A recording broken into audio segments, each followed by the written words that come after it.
freshwater fisheries as a vehicle for sustainable development in semi-arid countries, and oxymoron, the case of Botswana. And this will be presented by Professor Ketlhatlogile Mosepele. At this juncture, I will also welcome we will start first with the national anthem. And this is for all of us. I hope there is somebody who will lead us in this national anthem. Mama Khitsi.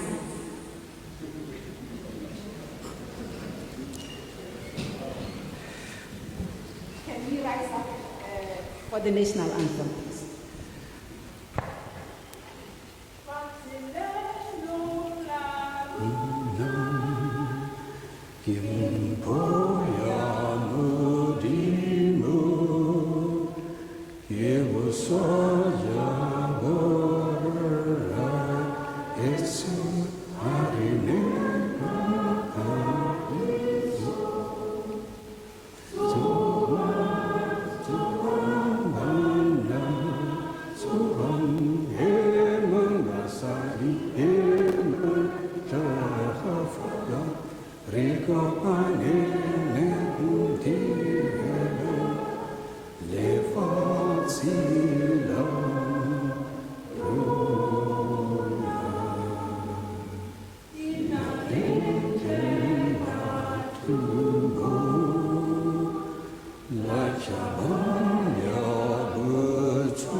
Thank you.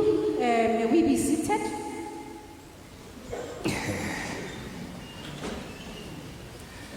At this juncture, I will call upon our acting Deputy Vice Chancellor, Academic Affairs and Research, Professor Utusitse Madibela, to come and give us welcome remarks and introduction of guests. Prof, the floor is yours. Thank you.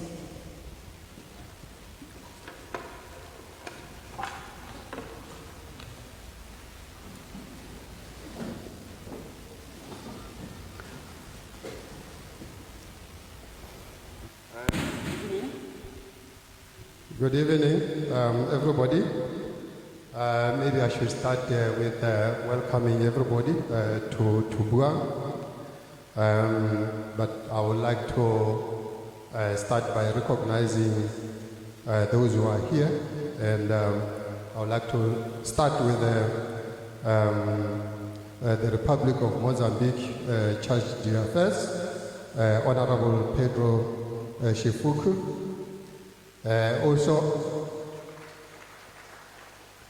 Also, I'd like to recognize the presence of the Mayor of the City of Gaborone, His Worship Austin Abraham. I would like to recognize the BUAN Governing Council Chairperson, Rem Mpati. I would like to recognize the BUAN Deputy Chair, the Governing Council Deputy Chair, Professor Ikinya. It looks like he's not arrived yet. I also would like to recognize the presence of NADI CEO, Professor Atope. I would like to also recognize the CEO of B3, Professor Masupe. I would like to also recognize the Deputy Permanent Secretary in the Ministry of Environment, Remo Ducanel. I also like to recognize the Deputy Permanent Secretary in the Ministry of Agriculture, Mr. Krieger.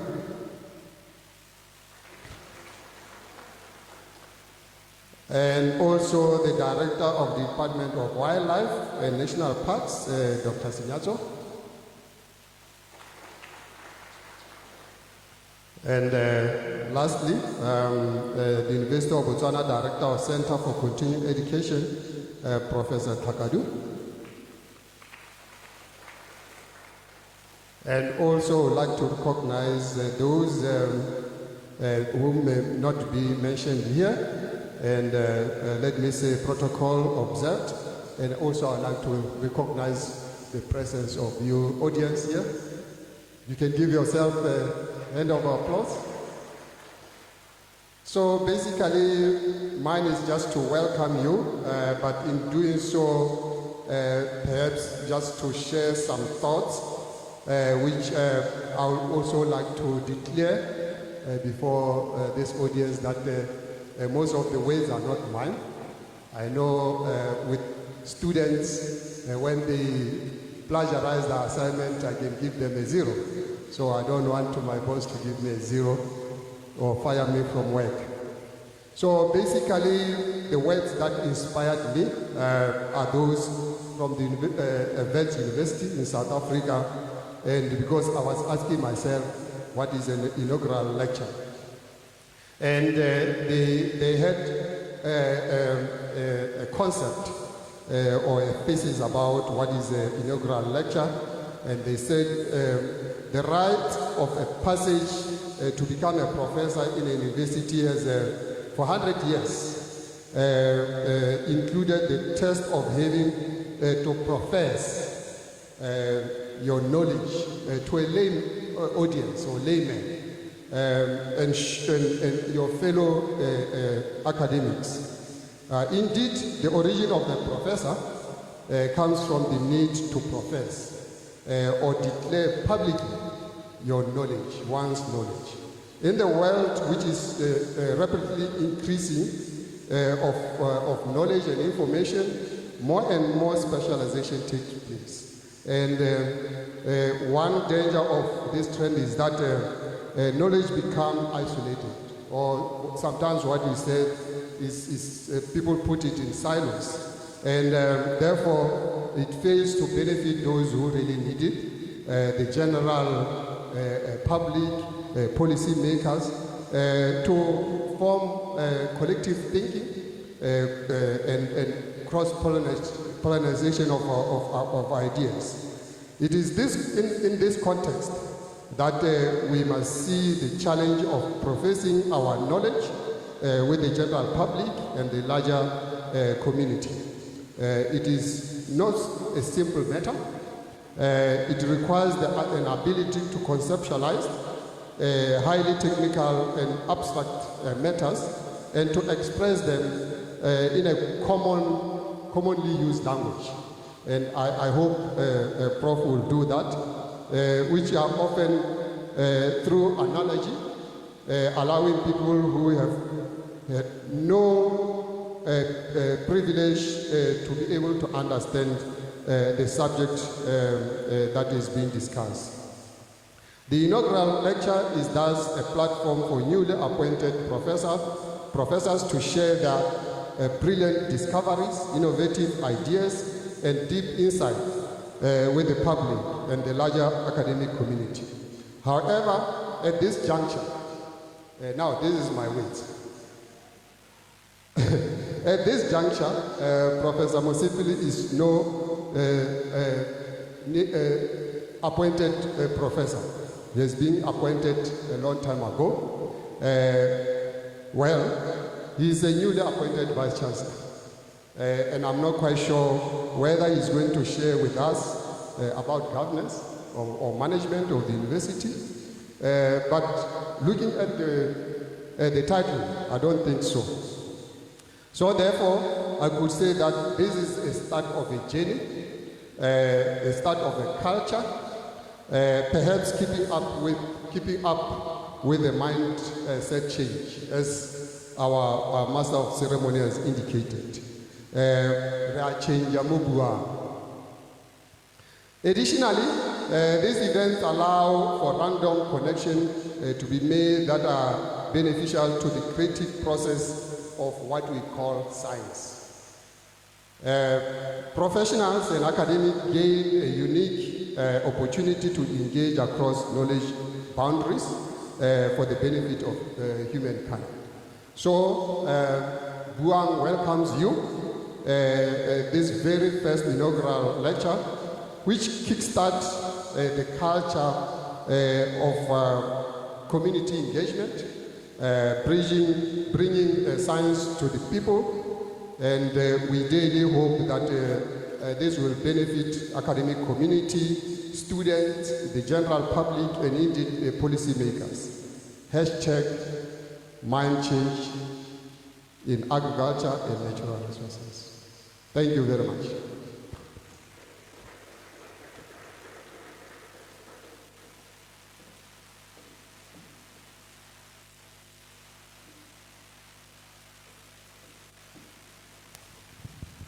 Thank you, Prof Madibela, for the welcome remarks. At this juncture, as the program that we have in front of us, I would like to call upon our esteemed Professor Mosepele, to come forward to share with us his inaugural lecture. Prof.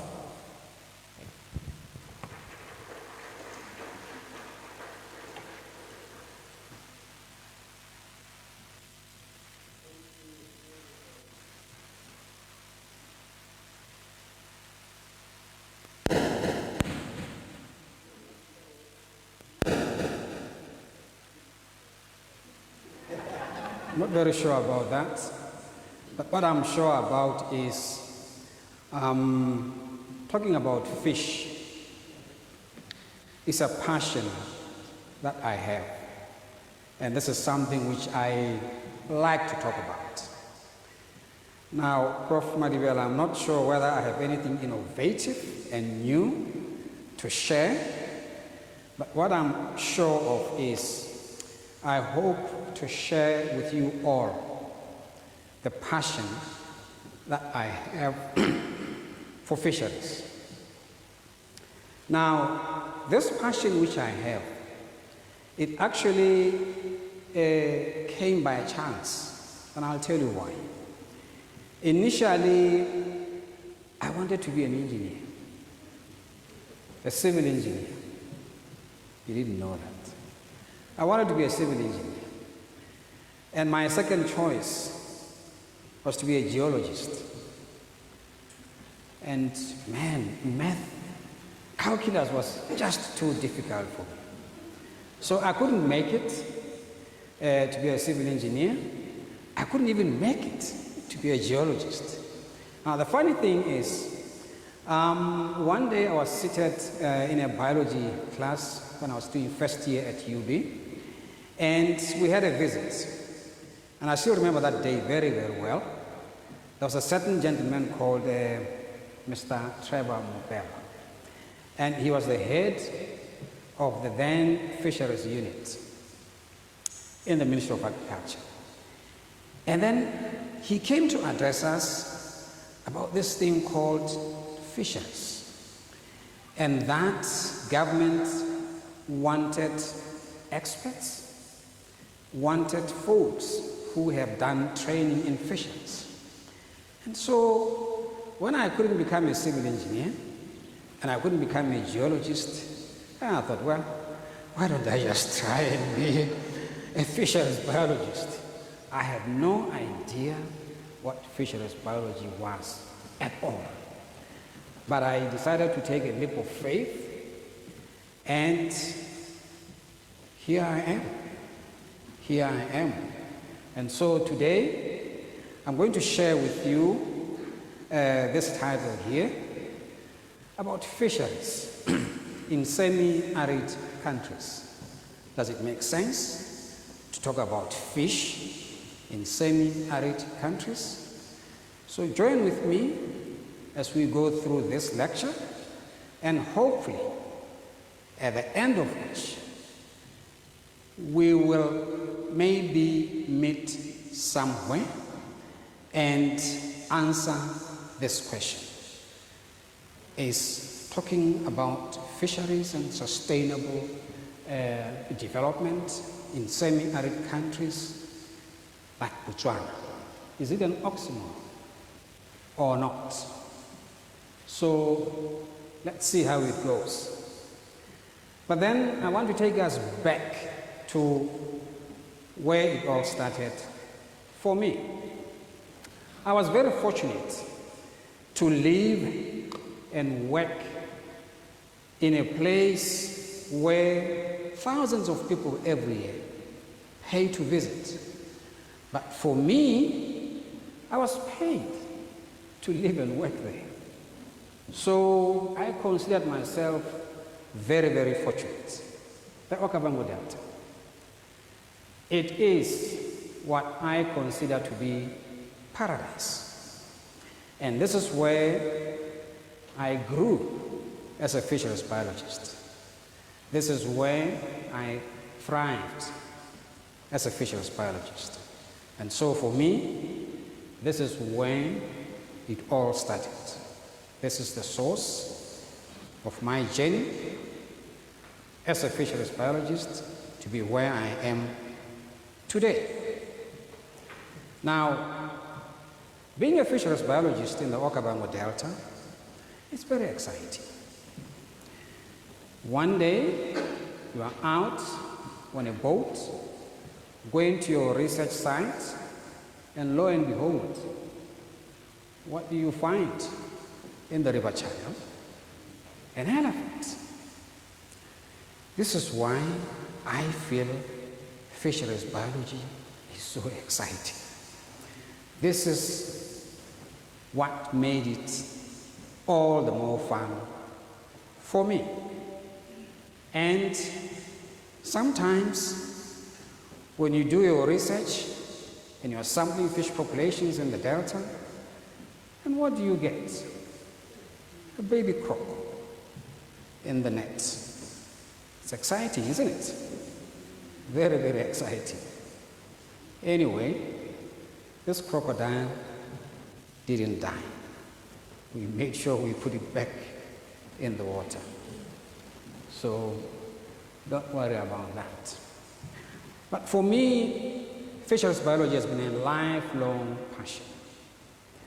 You get to travel in first-class transport when you go to do your research. First-class transport. And the kind of accommodation you get there, 5-star. It's 5-star. Nothing can beat this at all. And yeah, once in a while at night, when you're in this flimsy tent, yeah, you get visitors around your camp. And more often than not, when these guys start roaring at night, and you're in this flimsy tent, actually that's when you realize, well, my 5-star accommodation is really no protection against some of these folks, particularly this guy who is hiding here. It's a buffalo. So usually, I remember one night out in the Delta, we were camped as usual in our 5-star accommodation, and these guys were busy hunting, and they were hunting buffalo. And the buffalo were on one side of the camp, and the lions were on the other side of the camp. And I can assure you, that night, we all did not sleep. You couldn't. You couldn't. But it's exciting to be a fisheries biologist. It's really exciting. And then, of course, after a long night, 5-star accommodation, you get your Michelin 5-star kitchen for your breakfast. It's exciting, isn't it? Very, very exciting. And then, of course, you start your data collection. So for me, this is a lifelong passion. But of course, these were not torn by that crocodile. They were not torn by that crocodile which I showed before. But anyhow, as we proceed, I have one question for you. What comes into your mind when you see this fish? It's commonly called three-spot tilapia or Ochromis andisona. What comes into your mind? What comes into your mind when you look at these beautiful fish? It's commonly called red-breast tilapia. See the red breast here? This one is three-spot tilapia. You see the three spots here? What comes into your mind when you look at this green-head tilapia? Actually, these three species here are the key commercially exploited species in the Okavango Delta. But what comes into your mind? Do you think of this nicely baked bream? Yeah? Yeah? I can even see some of you are closing your eyes and you're already imagining yourself munching on this. Or do you think about this? Fish and chips. Yeah? Or about this? Boiled fish on some nice, freshly plucked vegetables. Is that what you think about? Or maybe this? Boiled fish. Oops. Boiled fish. Right? Here is what comes into my mind. A commercial fisherman in the Okavango Delta. To him, fish is a source of life. To him, fish is a source of income. To him, fish means that he has money to send his kid to school. He has money to buy food for his household. To his employees, it means income. It means salary. That's what it means to me when I look at those pictures. What comes into your mind when you look at this, the African pike? Or this? This is a humpback largemouth tilapia. This is a thin-faced largemouth tilapia. Serranochromis angusticeps. Serranochromis altus and Serranochromis angusticeps. What comes into your mind when you look at this beautiful fish, the tiger fish, Hydrocinus vittatus? What comes into your mind when you look at this catfish, clarias? Do you think about this? Sport fishing in the Delta? Mind you, the Okavango Delta is reputed to have one of the best sport fishing experiences in the world. And therefore, this means tourism income for the country. That's what it means. It therefore means multiplier effects, employment for communities in the Delta. That's what it means. Or, for me, this is what comes into my mind. A subsistence fisherman up in the Panhandle, because they exploit those other species that I showed you. That's what comes into my mind. What comes into my mind is that this subsistence fisherman here, up in the Panhandle of the Okavango Delta, he can catch fish which he's able to barter for grain. Because for him, his whole life, he's a fisherman.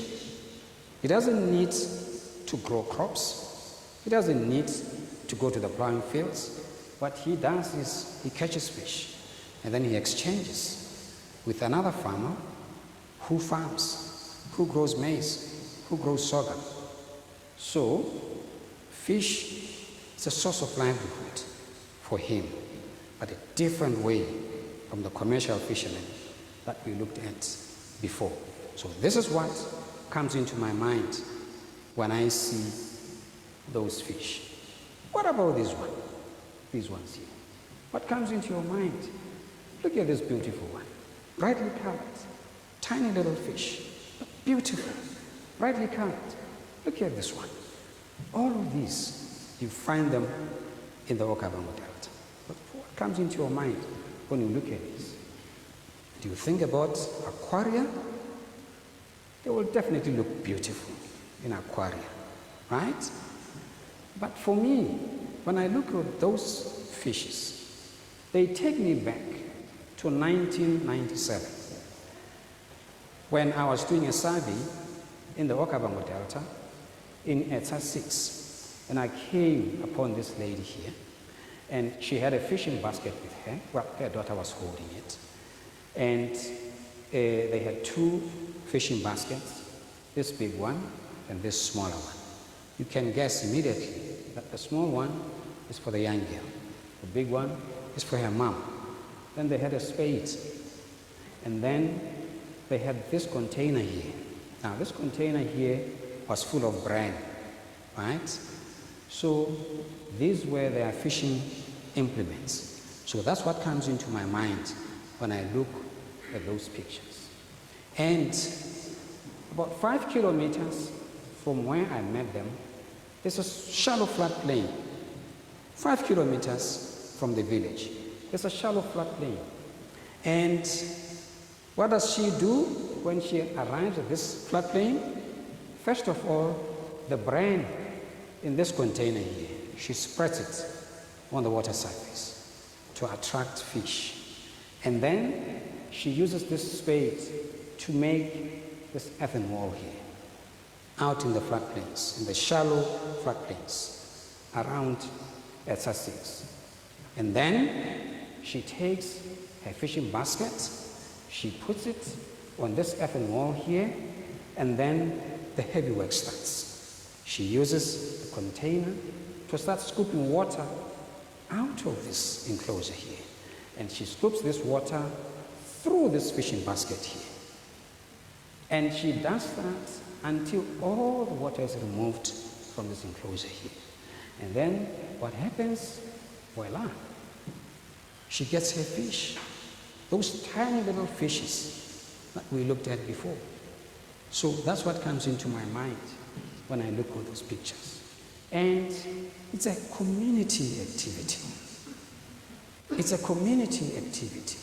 And therefore, if it's a community activity, think about the social interactions that are involved in this fishing process. Think about the transfer of indigenous knowledge that is involved in this fishing practice. Think about the cultural value of this fishing activity. And then, at the end of the day, the bowls are full of tiny little fishes. And of course, when they are lucky, they get a few big ones. And what do? Of course, they sell these few big ones. What do with these small ones? It's time to eat. So they cook them out there in the floodplains and have a hearty meal, a meal that's full of high quality protein, a meal that's full of high quality micronutrients. That's what comes into my mind when I look at those pictures. Now, you see these women here? These women here, if you look closely, there's something green here which they are holding. These women here are using old mosquito nets, and they are fishing. They are fishing on the littoral area of the river channel. They are fishing with these tiny little fish, which you find in the pelagic zone, which you find in the littoral area of the river channel. And these young boys, they're also part of the entire ecosystem of exploiting those different small-sized fish species that I showed you earlier. These young boys, if you look at him closely, he's holding a pike, African pike. These young boys, they use small hook and line to catch these fish. And what happens to these fish? They cook them. They eat them. High quality protein, easily accessible to socio-economically marginalized communities in the Delta. So that's what comes into my mind. But is there any real value of these small-sized fish species? Well, they are full of essential micronutrients. That is one key value of these small-sized fish species. Full of protein, full of iron which is good for women, full of calcium, full of zinc, vitamin E, omega-3, all these micronutrients which are otherwise not easily accessible to communities which are living on the margins. They get this from those small-sized fish species. Because you see, when you prepare those small-sized fish species to eat, the only thing you do is you wash them quickly in water and you throw them into the pot. You don't even need to remove any intestines or anything. Throw them into the pot, deep fry them. I've tried it. Very tasty, but full of high quality micronutrients. This is what these communities which are living on the margins get when they eat those small-sized species. But I think I've whetted your appetite enough. Let's backtrack a bit now and look at the fisheries question from a global dimension so that we can better understand and situate fisheries in semi-arid countries such as Botswana. Let's step back and look at it from a global perspective. Okay? Now, in 2022, 214 million tons of fish were caught globally in 2022.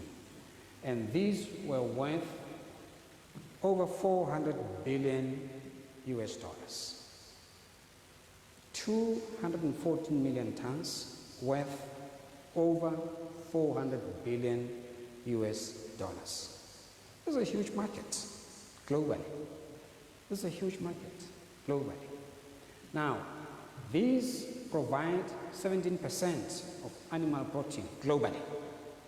Globally, they provide 17% of animal protein.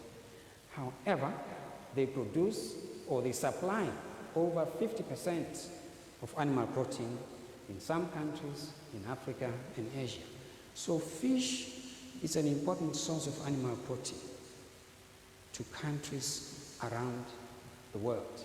But what is interesting here is, if you look at this graph here, the capture fisheries from marine sources around the late 80s, they started to plateau. Globally, they started to plateau.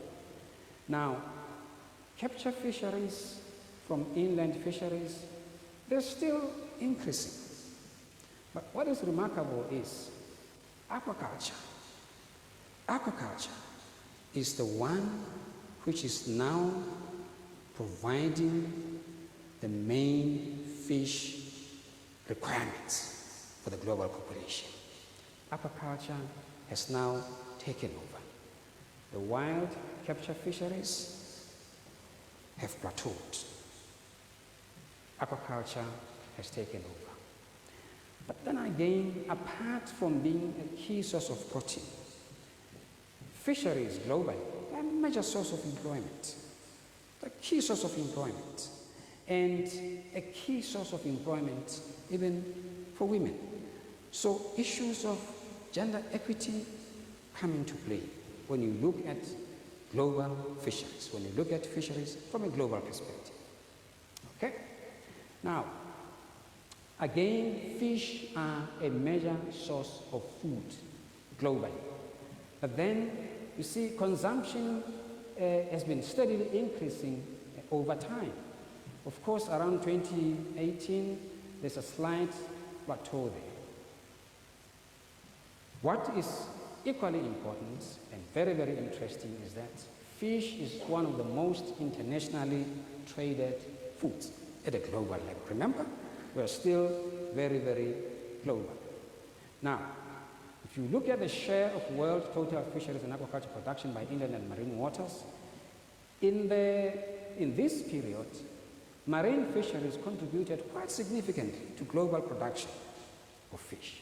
But then around 1990, you see that inland catches are beginning to increase. So one might surmise that these freshwater resources are not yet optimally exploited when you look at this trend here. That's one might surmise that this is probably what is happening at a global scale. That this is what is happening.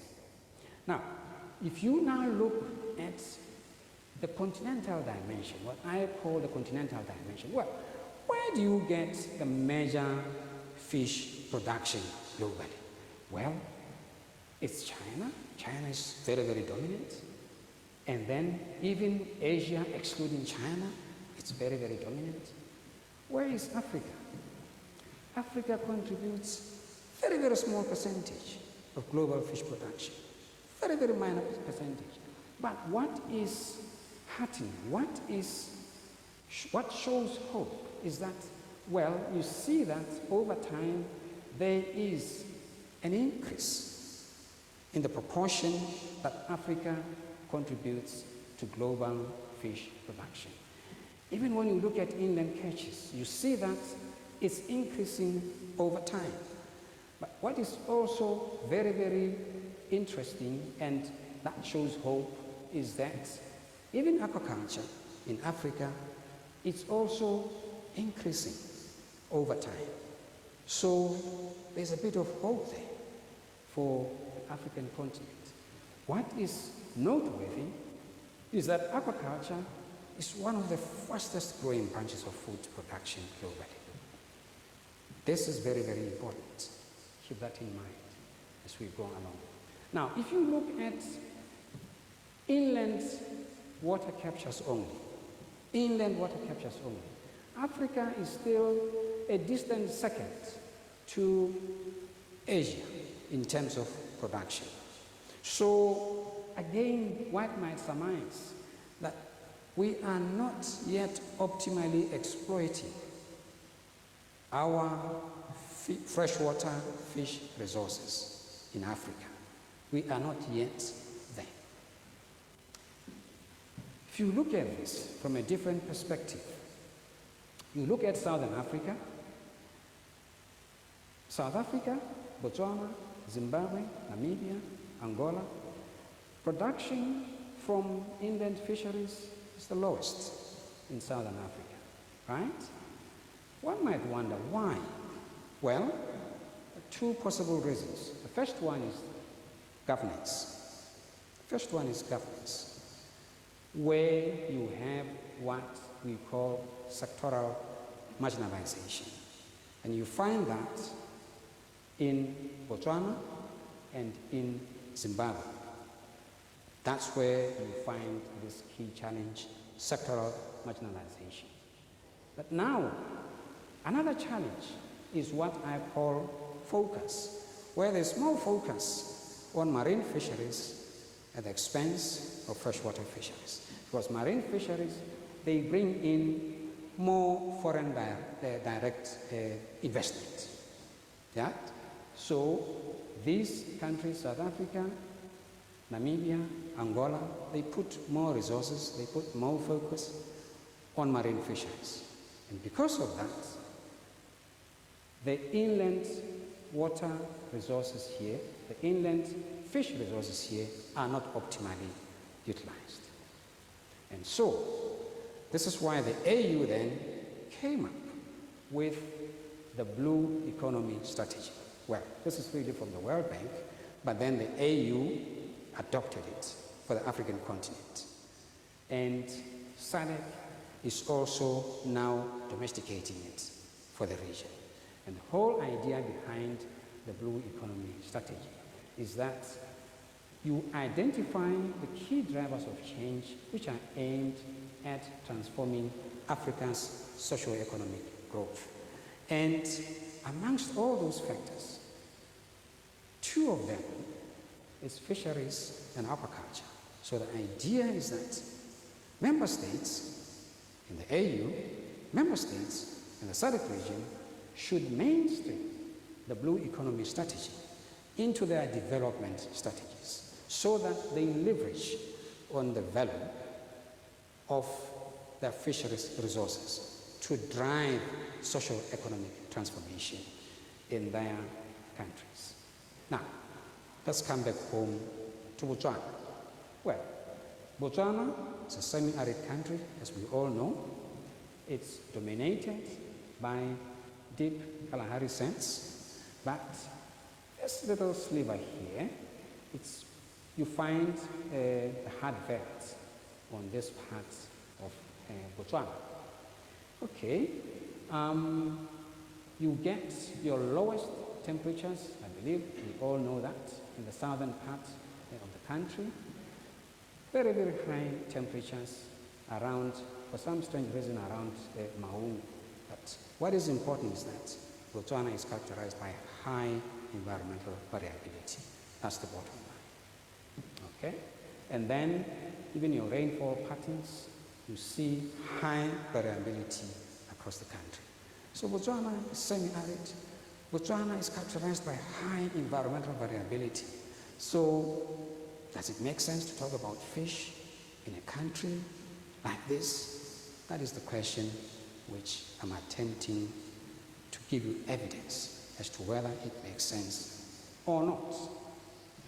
However, you see some surface waters in the south and southeastern of Botswana. There are lots of small dams. Of course, you have the Okavango Delta in the northern part of Botswana. And the national fish production in Botswana in 2021 was just 534 tons. Compare that with the global production. Compare that with China, for instance. Compare that with Nigeria, which is one of the dominant producers of fish in Africa.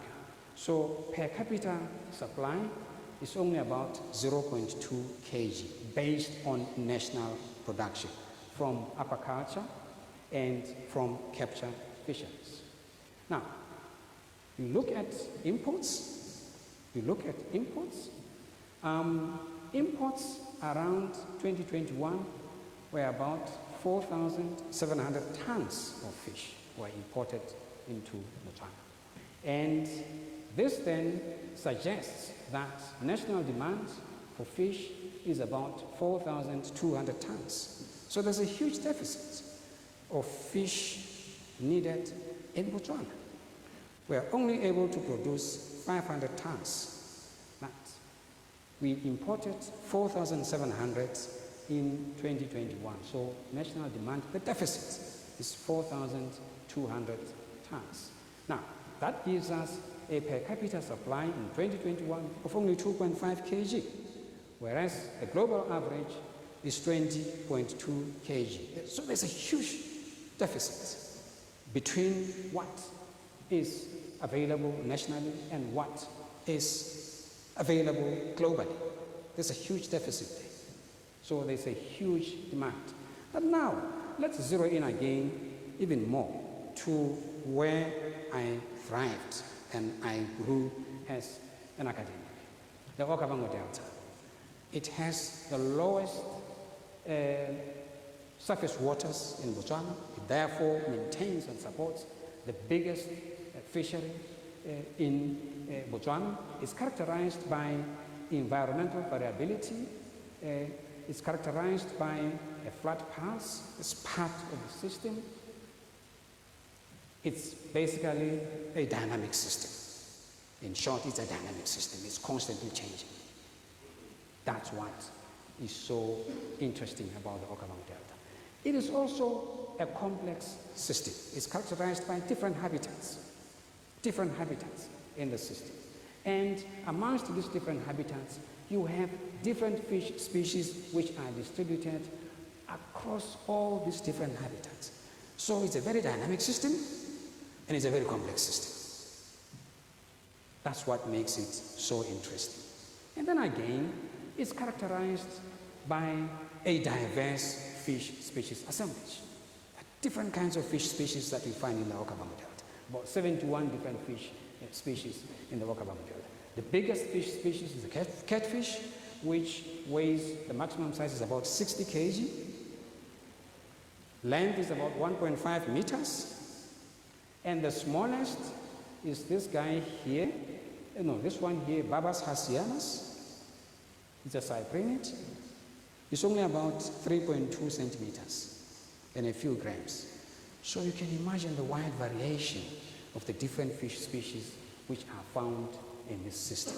And then, of course, because of these different fish species which are found in this system, you get commercial fishermen that I showed you earlier, right? And they harvest those species which I shared with you earlier. And then also your sport fishermen, your recreational fishermen, right? And then the small boys with the hook and line. And then these are called barrage traps. I found them up in the Kautui area in the panhandle of the Okavango Delta. Okay? And then, of course, our basket fisher. So you get these different fisher types exploiting different species in this very dynamic and very complex system. Right? That is the character of the Okavango Delta. Now, another interesting thing about the Okavango Delta is that it's got a very high density of mammals. Now, what makes this special? What makes this special is that these mammals, during the dry season, they're out there in the floodplains, right? They live down in the floodplains. And when the floods arrive and the floods cover these floodplains which were dry, where all these mammals were grazing, the floods then cover all the dung that was dropped by these mammals in the floodplains, right? And that is where part of the nutrient loading into the system comes from, this high density of mammals. So the waters of the Okavango Delta might be oligotrophic, they might have low nutrients, but you get additional nutrient loading from these mammals out in the floodplains. All different kinds of mammals in the floodplains. You get your hippos, for instance, which graze during the day, and then at night they return to the lagoons, and the fishermen will tell you that if you want to catch the fattest fish, you go into the lagoons where the hippos are, because these lagoons are highly enriched. There's high primary production in these lagoons where the hippos are, because these hippos, they trap this energy from terrestrial sources and they bring it into this aquatic system, right? And so what essentially happens is you have boom and bust conditions in the delta. So you have booms in primary production, chlorophyll A, and this chlorophyll A then is able to support high populations of zooplankton out in the floodplains. And then these populations of zooplankton are able to support these small fishes in the floodplains. And so this is where the productivity of the system comes from this synchronicity, from these relationships out in the floodplains. But what is important is that regular flooding is very, very important to maintain these processes. The drying and wetting of the floodplains is very, very important to maintain this high primary productivity.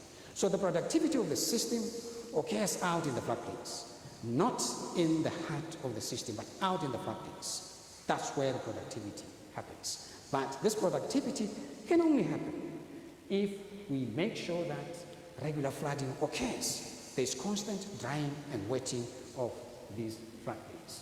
Now, something again worth mentioning are what are called sump lakes, like for instance, Lake Ngami, which is at the terminal end of the Okavango Delta. Now, some lakes like Lake Ngami, they receive water, like for instance, this one received water in 2009, and then by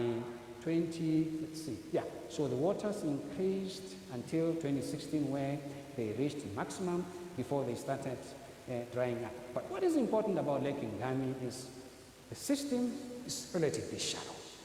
It's relatively shallow. And the waters are relatively warm. And so this encourages high primary productivity in this system. And in fact, some research has shown that this system, Lake Ngami, it has got 8 times more fish productivity compared to the rest of the delta.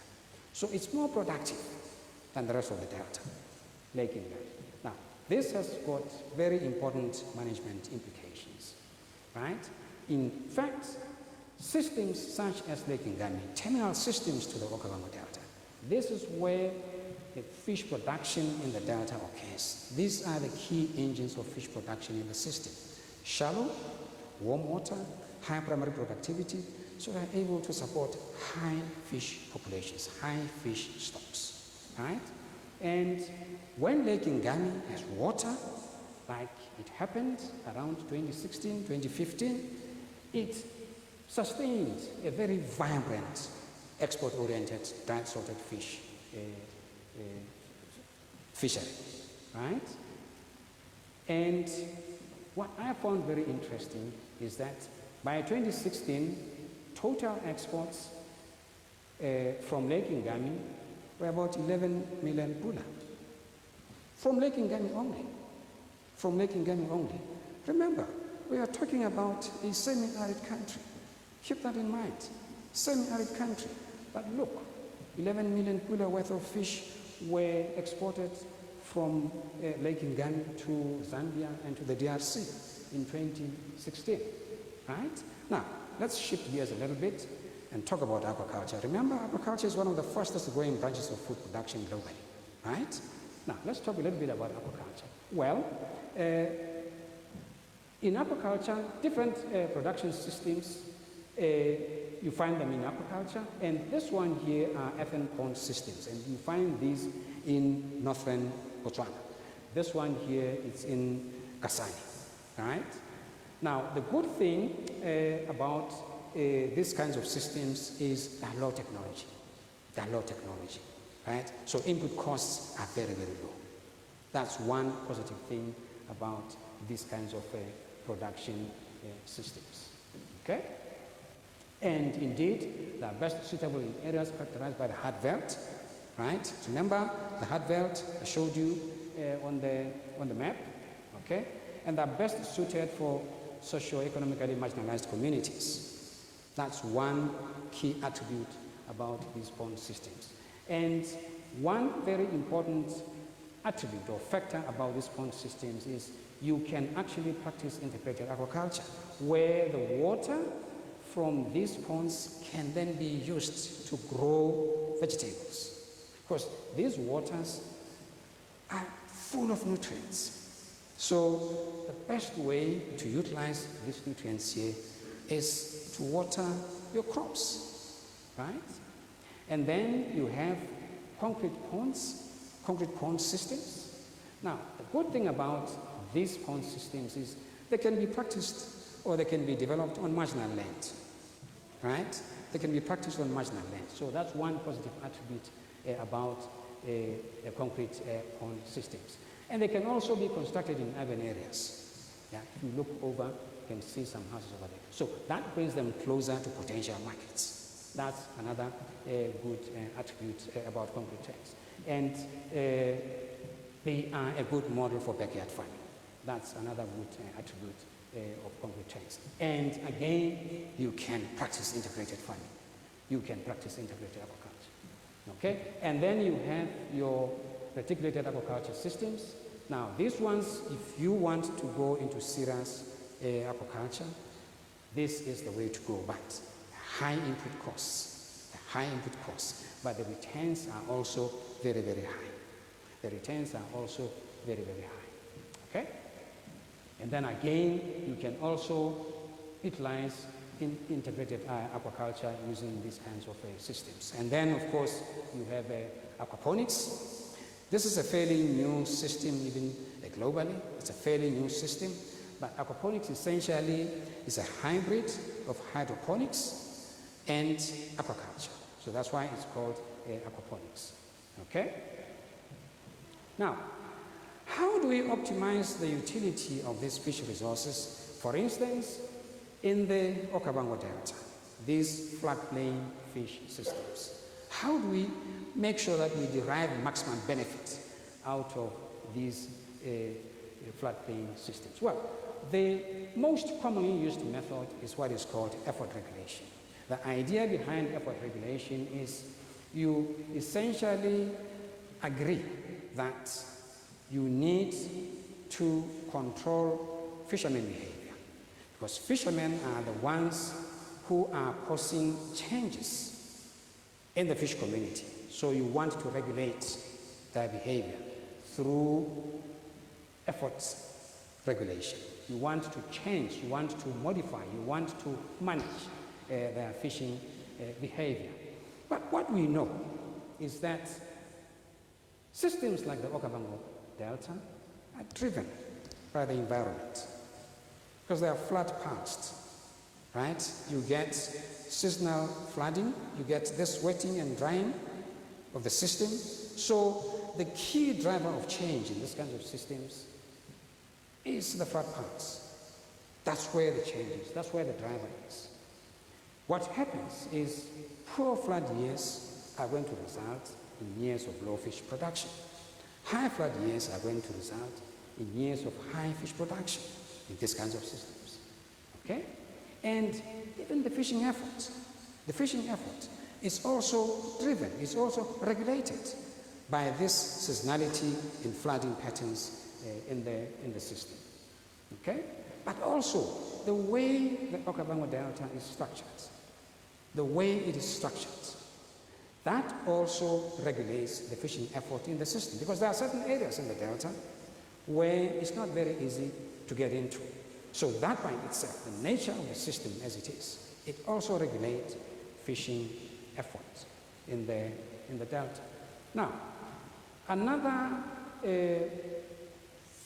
management tool that is used is what is called mesh or gear regulations. The whole idea here is you want to protect the young fish, so you target the big fish, right? Protect the young fish and target the big fish. But now, if you do that, you are basically exclusively exploiting the mature part of the population, right? Because now you are hitting the big ones only. So you are going to alter the demography of the population, because you are only harvesting the big ones at the exclusion of the small ones, okay? But now there's a challenge. Males of those three species that we shared in the beginning, the males of those ones, they grow larger than females. So if you put in mesh regulations into this system, what is going to happen? You remove all the males. And then you result with unbalanced sex ratios in the population. And that is going to affect the productive potential of the population, right? Now, another key challenge is same species in the delta, they have different life history strategies. What does that mean? Well, for instance, that three-spot tilapia from the lower delta, it grows faster and it matures earlier than the same species in the upper delta because of the environment that they are found in. So that's another key challenge. Same species, different growth strategies from this system, but from different habitats in this system. Okay? Same thing with the green-head tilapia, same thing with the red breast tilapia, right? Now, it makes ecological sense to target younger age classes, right, than only the big fish. It makes sense that you can't target the big fish at the exclusion of the young ones. It makes sense to target all of them proportionally. It makes sense, ecological sense to do that. The simple fact is, these big females in the population, they are more fecund. They produce more eggs than the smaller fish in the population. And so if you use mesh regulations in your fishery and you target only the big fish, those big fish are the ones that are the productive engines of the population because they produce more eggs than the smaller ones. So if you remove those ones which produce more eggs, then you are affecting the productive potential of the population. That's what happens. Okay? So if you want to maintain the natural structure of the population, the best thing is to exploit populations in proportion to their natural productivity, using what we call the balanced harvest concept. That is the best way to optimize the utility of these natural fish resources in systems like the Okavango Delta. One very important attribute about the Okavango Delta is the system is dominated by smaller sized species. You have more smaller sized species in the delta than bigger sized fish in the delta. And the way the system has evolved is that those different exploitation strategies, those different fishing regimes that I showed you earlier, your commercial fishermen, your small boats with hook and line, your basket fishers, they exploit different components of the fish community. They evolve to exploit different components of the fish community. For instance, those women who are using mosquito nets, they exploit smaller sized fish, of course, but different species from the ones which are exploited, for instance, by the recreational fishers, right? These small fish which are exploited by mosquito nets are mature at that age, right? They are not babies of the big ones. They are mature at that age. So essentially, this concept, it advocates for a proportional exploitation of the fish community across the entire trophic levels in the fish community, okay? And so what is essentially happening in the delta is you have your fishing baskets which are exploiting fish at this different trophic level here, and you see these different fisher types are exploiting the fish community at different trophic levels and different ages also. So you essentially have what is an approximation of balanced harvesting in the Okavango Delta because of the different fishing gears which are used and the different fisher types which occur in this system. So this is how the value of the fish resource in the Okavango Delta is being optimized. Okay? And one fish stock assessment that was recently done showed that that kind of fishing regime in the Delta is not in any way overexploiting the fish resources in the system. It is not in any way overexploiting the fish resources in the system, right? So, at the end of the day, these diversified fishing techniques make sure that you exploit the entire fish species community. And this is essential. This is good for household food security, food and nutrition security. Remember those women with young girls out in the floodplains? This is why balanced harvesting is important. And therefore, because it also allows impoverished households, particularly those which are headed by women, to have access to high quality protein. Okay? So, floodplains are dynamic ecosystems. They're characterized by high variability. Okay? The flood pulse is a key driver. Okay? Traditional fishing gear, these maintain the natural structure of the fish community in the Okavango Delta. What is important is that floodplain fisheries management should be adaptive. It should be adaptive. You cannot come up with strict and rigid management measures in a system that is so dynamic, in a system that changes constantly. So what you need to do is to come up with an adaptive management system. You monitor your fish populations, you monitor the exploitation regimes, and then you constantly feed that information into your management paradigm. But the key thing is you make it adaptive so that it reacts to changes that you observe either in the fish community or in the behavior of the fishermen in the fishery. So that is how you optimize the utility of these natural fish resources. But then how do you optimize the utility of existing water bodies in water systems like this one, the Khatun Dam? How do you optimize the utility of this? Well, one way of doing that is through cage culture, which is recently not yet introduced in Botswana. But cage culture can be implemented in a system like this one, where the whole idea is to develop an export-oriented tilapia cage culture system, right, for the export market. And then you also introduce carpenter into the system for the local market and the regional market. Lesotho exports fish to the EU from Katsede.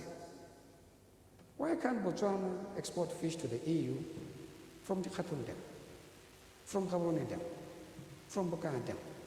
This is how you optimize the productivity of these water systems.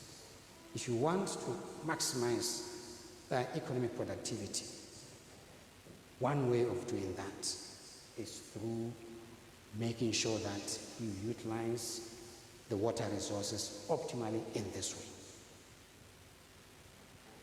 Same thing with small dams, small agricultural dams, which you find in south or southeastern Botswana. You undertake what is called culture-based fisheries, where when these dams have water, you stock them with fish. You stock them with fish for local communities to benefit from the fish resources from these water bodies, and thereby optimizing the utility of these water bodies. Now, the aquaria trade. Remember those beautiful fish that I showed you in the beginning? The global trade of aquaria fish is worth maximum $30 billion annually. How much are we benefiting from that as a country? How much are we benefiting? 90% of the species traded are freshwater in this aquaria trade, the global aquaria trade. And these are sourced primarily from Asia, South America, USA, Israel. Yet we have a resource right here in the Okavango Delta that we're not utilizing. We are not plugged into this $30 billion. But this can become a key source of income to vulnerable populations, to communities that are living on the margins, socioeconomically marginalized communities. This can become a key source of income for those communities. So this is yet another way of optimizing the fish resources that we have in this country. Take a species like this one, Hemichromis elongatus. Beautiful fish.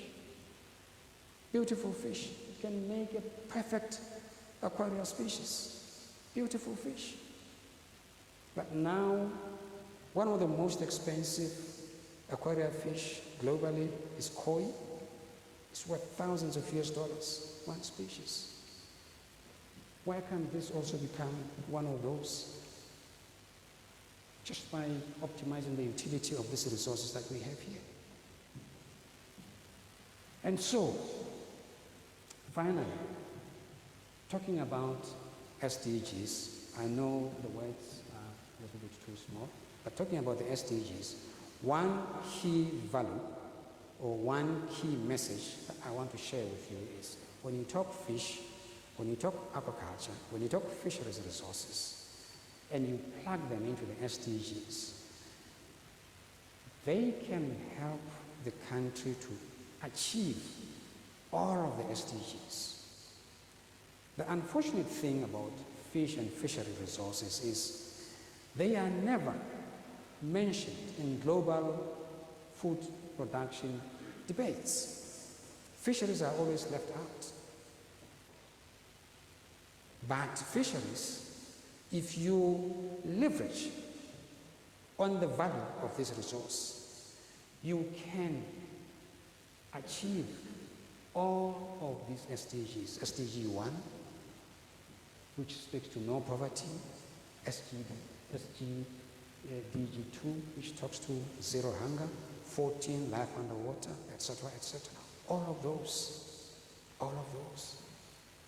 And therefore, if you adopt sustainable fish harvesting strategies, if you optimize the utility of existing water bodies, if you embrace the blue economy concept, if you facilitate aquaculture development,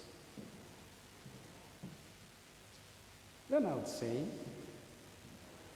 this is not an oxymoron to talk about fish and sustainable development in semi-arid countries such as Botswana. It is not an oxymoron if you do all those. Thank you very much.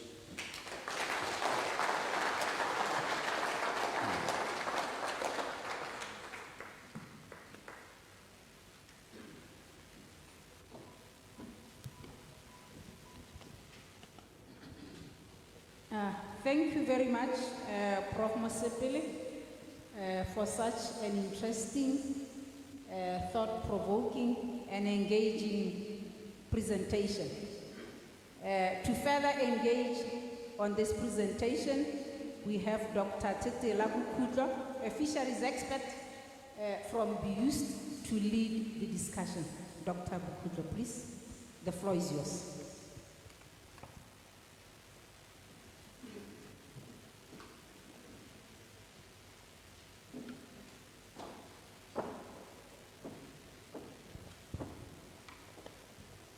Good evening, everyone. As already mentioned, my name is Bukutlo. I have known the professor for a very long time. I share his passion in fisheries, and we have worked in the Okavango Delta together for, actually that's me there, when I was still with the Department of Wildlife and National Parks. I think he was giving a course in Ori on fish identification, and I was one of the participants there. He was teaching us how to identify fish. I would like to say that today, as the previous speaker has said, he has professed his knowledge about fish and his passion about how we can grow fisheries resources in Botswana, and particularly in all the semi-arid countries of the world. I will just maybe give a brief overview of what I heard from the presentation. People, just before I stood up to come here to the podium, I heard people asking, what's an oxymoron? And I was like, yeah, I also kind of was, first of all, what was done, I was sent the topic, and then I saw the word oxymoron. I was like, oh, oxymoron. Then I tried to familiarize myself with it. It was a bit challenging, but what I can say is that I would maybe just rephrase the title to put it in my own words. So to me, what the professor was saying was, to what extent can advancing freshwater fisheries be considered a viable strategy for achieving sustainable development in semi-arid countries? And then, to what extent are our efforts contradictory in trying to achieve this? Did I make it a little bit easier? Yeah, I hope so. I hope I achieved that. Yeah. So to me, that's what the professor was talking about today, and he gave a very good presentation. And my analysis of the lecture is that it covered all the essential points pertaining to the title. It covered all the 3 principles of sustainable development, which are environmental conservation, social equity, and economic viability. And the way that he approached it, starting with the global perspective, and then zoning into Southern Africa and showing us how Botswana is lagging behind compared to Zambia, and how some countries are biased towards marine fisheries compared to freshwater resources. And then he highlighted those challenges that we face as inland fisheries in Botswana, which is basically being marginalized. I have experience with this marginalization because when I joined fisheries, we were still under the veterinary division in the Ministry of Agriculture, and we were just a section, all right? So you can imagine the resources, everything, trying to advocate for this thing was really very difficult. And then fisheries was made to become a division, and we started having a bit of a voice, and in the wildlife department. And then now the current information that I get is that fisheries is now a department in the Ministry of Agriculture. So there is growth, and for some of us that are passionate about fish, it's good news, and good news for the country. From this presentation, I think it is good news for the country, because this presentation showed us that fisheries can actually help the country to achieve all the SDGs, particularly SDG 1, which speaks to no poverty, and SDG 2, which speaks to no hunger, right? And then we have life underwater, SDG 14, life on land as well, SDG 15, and so forth. So the professor has touched on all those, and the lecture was very clear and coherent. The way he linked all those principles of economic, principles of sustainable development, the way he linked them to issues of the challenges of fisheries development was very, very articulate. And he provided evidence, and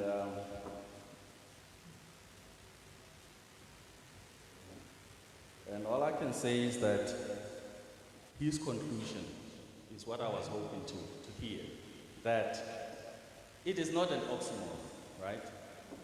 It is not an oxymoron. So we may seem like we are contradicting ourselves when we try to advance the development of fisheries resources in semi-arid regions. But it is not an oxymoron. We have seen from the presentation that there can be some advantages from developing freshwater fisheries. Food security is one of them. We saw from the presentation. We saw how the people in the Delta, the children, the women and children are benefiting from fish resources. Livelihood opportunities, income generation is one of the things we got from the lecture. Ecosystem services. Fisheries, when you have fisheries, you strive to maintain healthy ecosystems, right? And that is an advantage. And also the cultural significance. The people in the Delta have a culture of fishing, and it is incumbent upon us to try and preserve this culture for a holistic experience with people, all right? So having said that, I think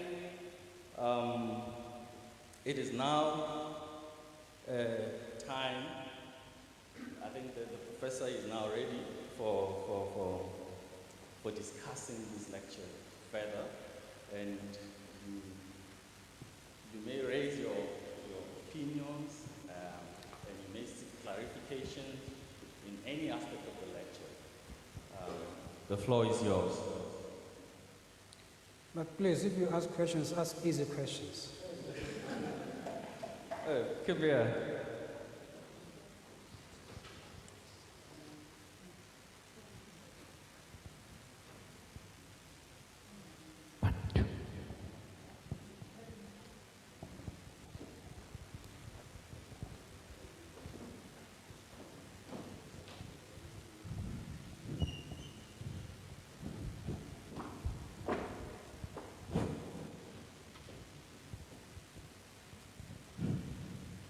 Good evening.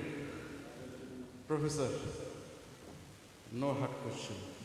I cannot ask you any question. It's amazing, very comprehensive, eye-opening presentation for the country. Well, I have some concern. You touch many issues here. And you touch value chain development in the country as we set agenda, our priority 4, even the priority 5, mindset change. How we can do cattle eating country to fish eating nation. But it has a lot of advantage. It's health-wise, nutrition value, food security, job creation, poverty eradication. And you also mentioned global perspective, continental perspective, regional perspective, also as Botswana, why we are. But we are in the right track, because we have an aquaculture strategy in place, which you produce, Professor. We have the aquatic animal health strategy, which really related with biosecurity, aquatic animal health management, all issues covered. And it is still launching by our officials, high-ranking officials. So now only one thing is lacking, aquaculture policy. But we will do it by next year. FAO promised us to do our aquaculture policy. So, in that case, we are on right track as a country than many other countries. Only, you are also mentioning regulatory framework. Maybe we need to update our that community-based fisheries management issues. Here, the political is here. So that CBNRM need to be done proper manner. Maybe we need to update our Fish Regulation Act, also some other legislation. Then it will be full-fledged, one of the pioneer, one of the platform for the country to help us from our consumption 3 kilogram per annum per capita. Then behind us we are 20.4 kg per kg per capita per annum, the global nutrition value. So we can achieve. And that is the most important for us. And thank you so much, Professor. As a Minister of Agriculture, the good thing is we have in our department, but aquaculture and apiculture. So we'll do the best within the collaboration with our NADI and with BUAN, then the R&D and the capacity building. Thank you so much.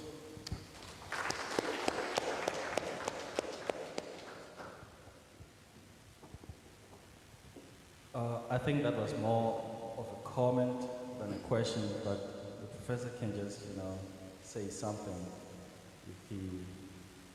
Okay. No, I think based on what Mr. Kibwe has just indicated, Botswana as a country, we are on the right track.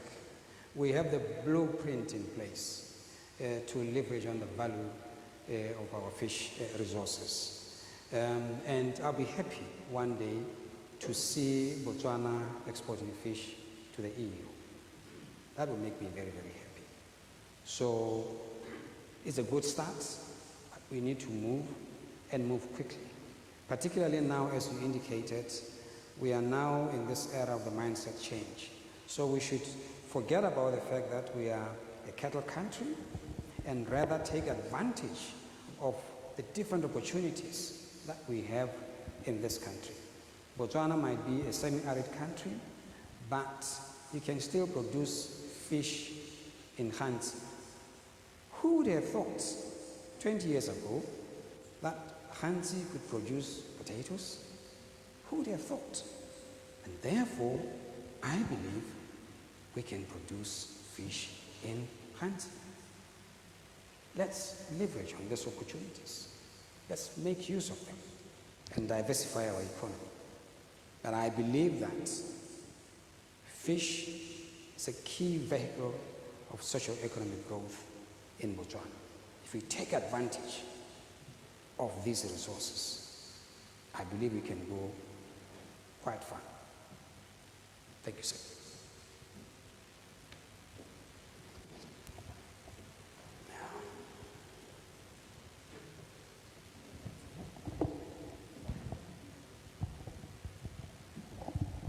One, two.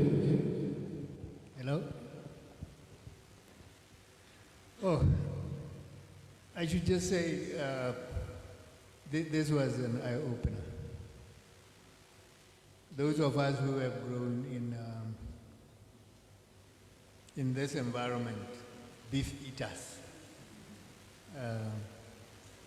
we never, before this lecture, one would never have imagined that there is such a potential.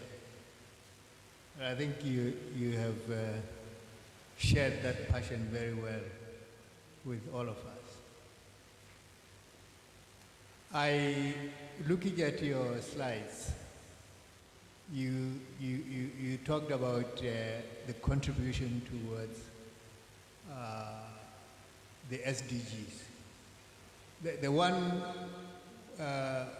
aspect which you didn't quite touch, which I think will influence some of us beef eaters, is the health aspect. SDG 3, as it were. I'm mindful of the fact that we read about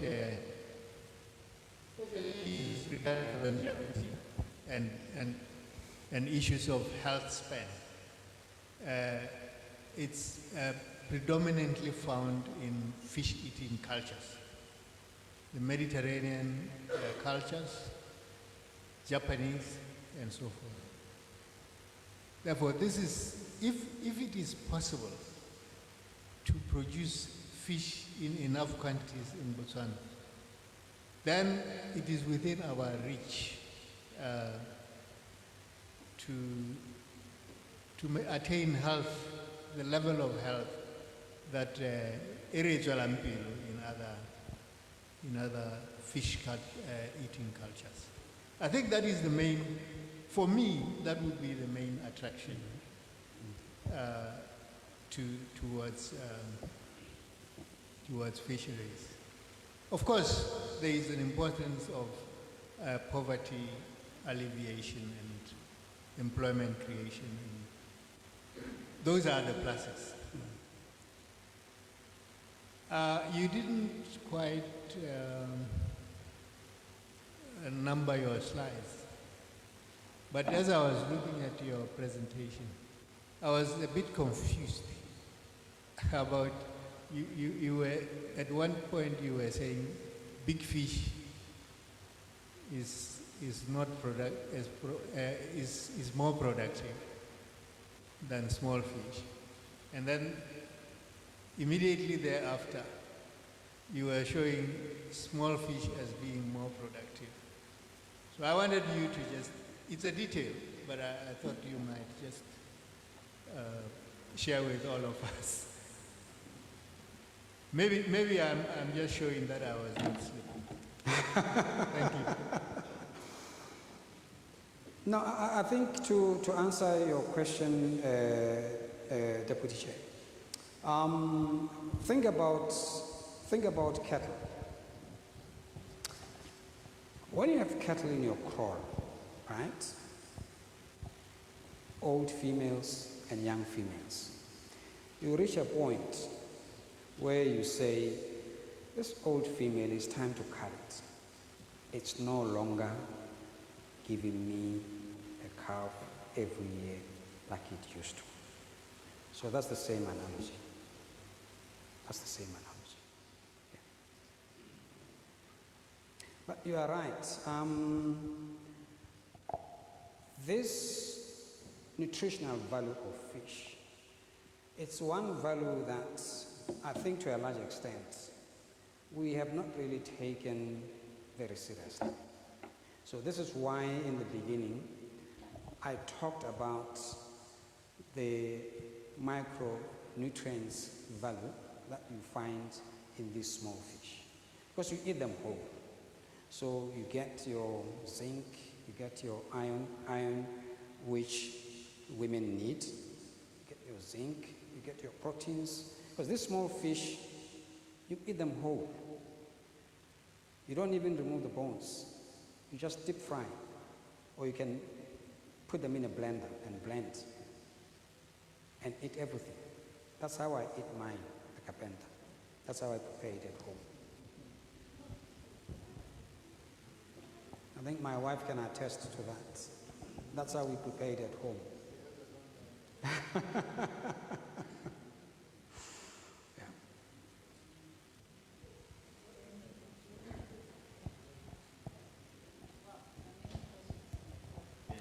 Yeah. Thank you very much. Professor, ne ke tsa re mongwe ga ke na go tlhaloganya wa itse mme ke tlhalogantse hela thata e ka rile ke bala invitation ke bona ka re no go thatanyana but me ke le dumediseng betso Professor during my maiden speech ne ka supa gore kana ga borone ke le mearo a yone re na le batho ba le 300,000 tagere ya no be ke re gongwe ke nako ya gore le toropo re introduce urban farming ya no ke re a me ke dumela gore sebaka se go rogile ya ke ne ke bua hela mme ke sa itse ya no ke e bone ya no ke kopa gore gongwe re ne le memorandum of understanding o ganeletseng thata mo urban farming gongwe bile re kgone gore rona le lona re rute ba ba setseng gongwe ba le dingwaga tse di go godimo mme ba theogetse gore ba chaise go kgone gore go hirwe bana ba ye go dira urban farming ka gore ke dumela gore go ka nna le maduo potso e nngwe e be le gore nyame ga ke itse gore gongwe ga ke a tlhaloganya ya di-hippopotamus tse di mo metsing kgathanong le dithapi gore mme batho ba ba di bonang gongwe ka tourism tsone madi a ka nna mantsi a ke a batho ba bonang dikubu kana dithapi tse di tswang mo metsing ke a leboga. I'm not sure whether I got that question correct, Your Lordship. However, talking about hippos and lagoons and fish, the simple fact is hippos graze grass, right, outside, and then they get into the water, and then they leave their wastes in the water, and those wastes fertilize the water, and when they fertilize the water, they encourage productivity in the system, and therefore the old fishermen will tell you that, Mosepele, if you want to catch a nice fat red-breast tilapia, go to that lagoon which has hippos in it.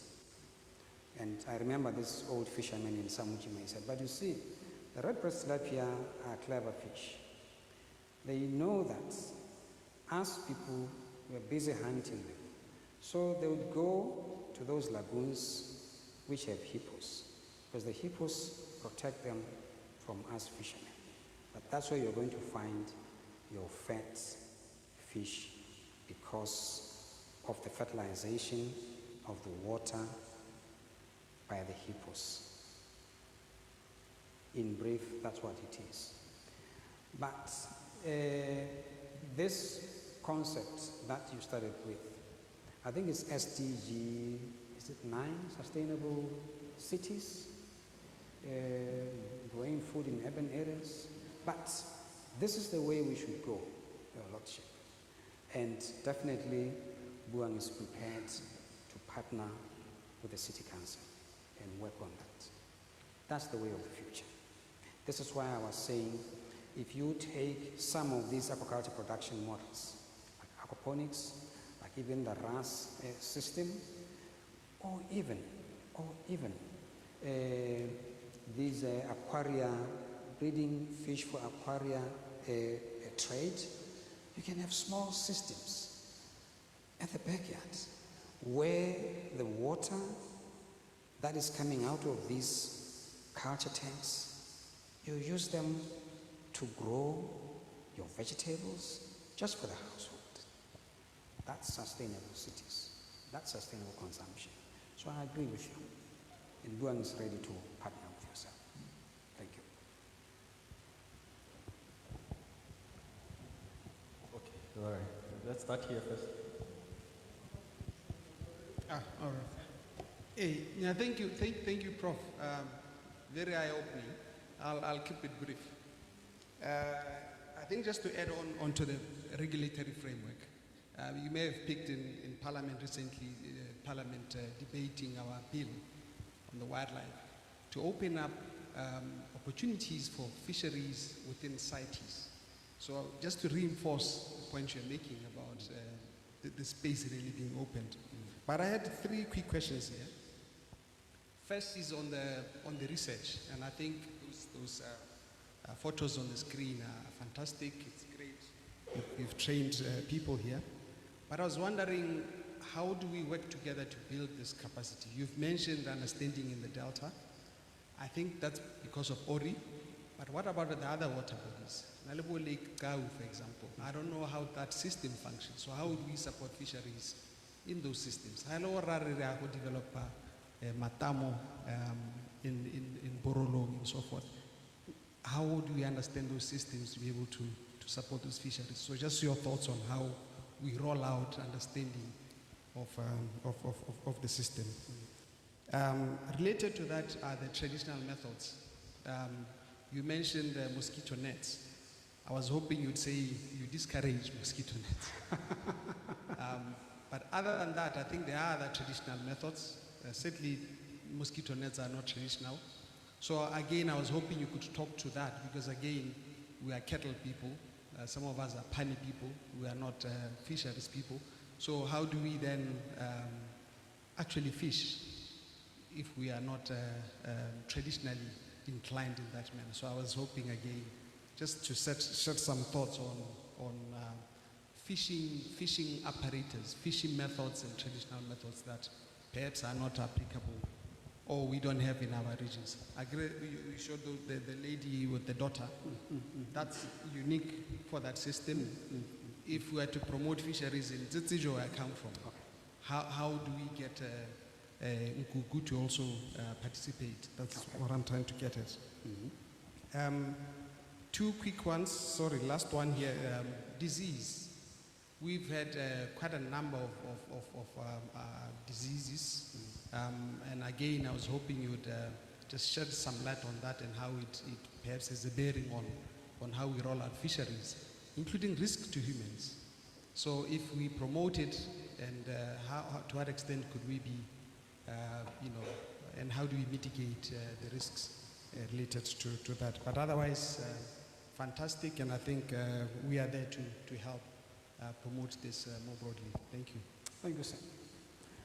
I think to start with your last question, I think Mr. Kibria touched on that, where he mentioned that the ministry has developed and launched an aquatic animal health strategy.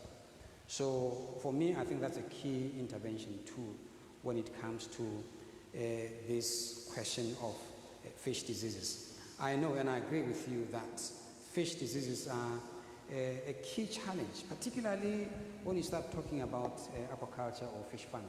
It's a key challenge.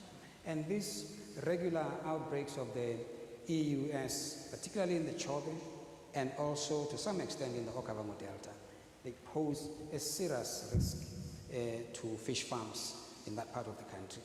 But the mitigation measures are outlined in the aquatic animal health strategy.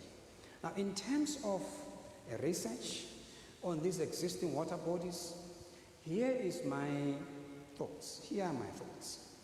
I've always maintained that the best way in which we as a country can leverage on the resources that we have for maximum impact is for academic institutions such as BUAN to work together very closely with government ministries. For instance, if you're talking about fish, BUAN has the experts, fisheries experts. BUAN'S has the fisheries experts. The ministry, the department has the manpower. They have the financial resources that we otherwise do not have. We bring the two together. We make a formidable team of Botswana who can then optimize on the resources that we have for maximum impact. Individually, we don't have those resources, and therefore what we can do is very limited. I had a discussion with him earlier today on the very, very same topic. And I said to him, no, look, the best way in which you can implement a fish monitoring regime in these small dams in southeastern Botswana, from Leporung all the way down in the south to Marapong, all the way in northeast, or even up to Tsesere. There's one dam which I once sampled there. Best way to do it is collaborate. Collaborate with the folks, the Department of Wildlife and National Parks. Collaborate with the folks at the Department of Aquaculture and Apiculture. Collaborate with them and leverage on the resources that you all have for maximum impact. That's the way to go. That's the way to go. Now, talking about fishing culture, I can assure you that I remember in the early 90s when fishing started to be fashionable in Gaborone Dam. Most people in this part of the country did not have any idea about using a net to catch fish. They didn't.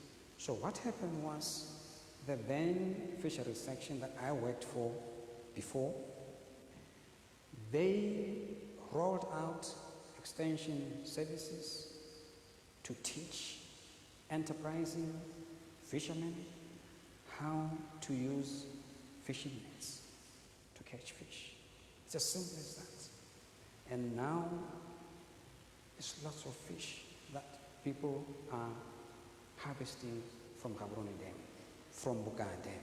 It's based on these extension activities that we did in the early 90s. I still remember that very, very well. That's how this can be rolled out. But what is important, what is crucial, is that academic institutions should work very, very closely with government. Because our resources are limited, and it doesn't make any sense for us to work in parallel. It doesn't make any sense. We need to get together.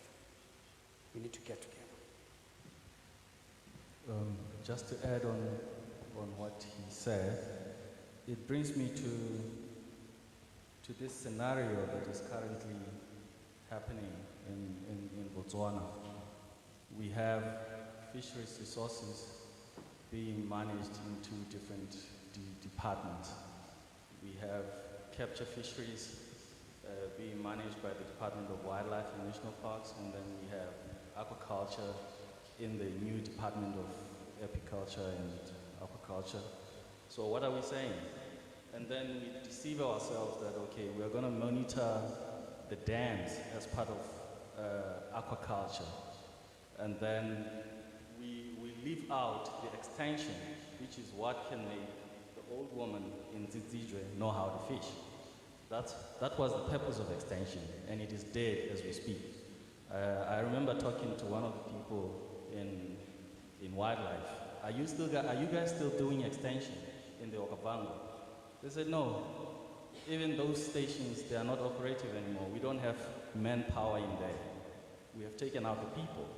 So something needs to be done to reconcile these divergences that have happened recently, so that we may forge forward as a unit and achieve, great things for Botswana.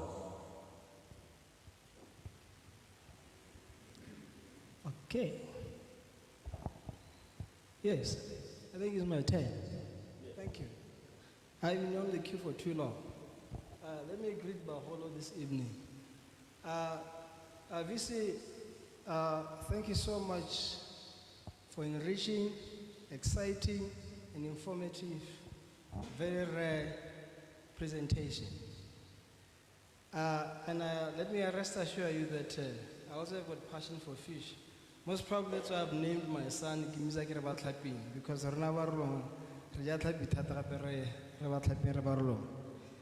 to cut the long story short, I'm wondering, pondering VC, having presented this practical kind of presentation as to how you can beef up and scale up the production of fish, based on what you have so far presented, the importance when you touch the space of socio-economic and health space.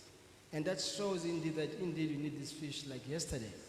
So I'm wondering and pondering to say, haven't you thought of most probably how can we induce the production of eggs, or how can you catalyze and make sure that these because to me, water, yes, it is a fundamental resource, but there are so many ways of getting water. You've already proved that you are semi-arid, but you are potential enough to produce much production of fish.